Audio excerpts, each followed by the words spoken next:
Hi hello नमस्कार, मी हर्ष घेऊन आलो आहे तुमच्यासाठी आज एक नवीन व्हिडिओ. मित्रांनो, असेच व्हिडिओ बघण्यासाठी, नवनवीन माहिती जाणून घेण्यासाठी आपल्या चॅनलला सबस्क्राईब करा, लाईक करा, कमेंट करा. तुमचं एक लाईक आणि कमेंट मला आणखी उत्साह देतं की मी आणखी नवनवीन व्हिडिओ तुमच्यापर्यंत बनवू. तर मित्रांनो, तुम्ही खूप काळजीत आहात का? तुम्हाला खूप टेन्शन आहे का? तुम्ही शून्य झाला आहात का?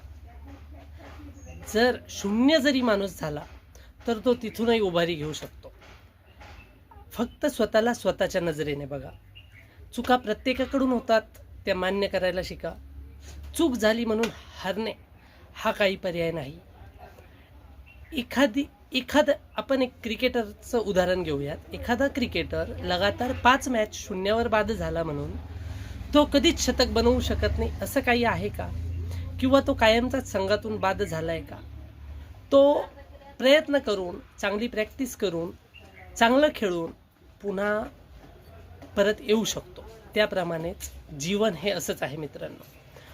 आज तुमची वाईट वेळ आली आहे म्हणून तुमची साथ सोडून जाणार आहे. काही वाईट वेळ तर अशी येते की माणसाची सावली देखील साथ सोडते.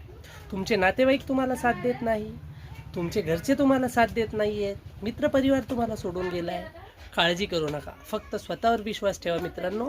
स्वतःला स्वतःच्या नजरेने बघा, दुसऱ्याच्या नजरेने बघणं सोडा. आणि शून्यातून सुरुवात करताना पॉझिटिव्ह माइंडसेट ठेवा. पॉझिटिव्ह माइंडसेट तुम्हाला खूप वरती घेऊन जाऊ शकतो. जिथे आपला माइंडसेट निगेटिव्ह झाला मित्रांनो, तर आपण कधीच उभारी घेऊ शकत नाही. त्यासाठी पॉझिटिव्ह माइंडसेट हा खूप महत्त्वाचा आहे. मी अनुभवातून सांगतोय की तुम्ही शून्यातूनही विश्व निर्माण करू शकता. फक्त तुमच्या स्वतःत ते बळ पाहिजे.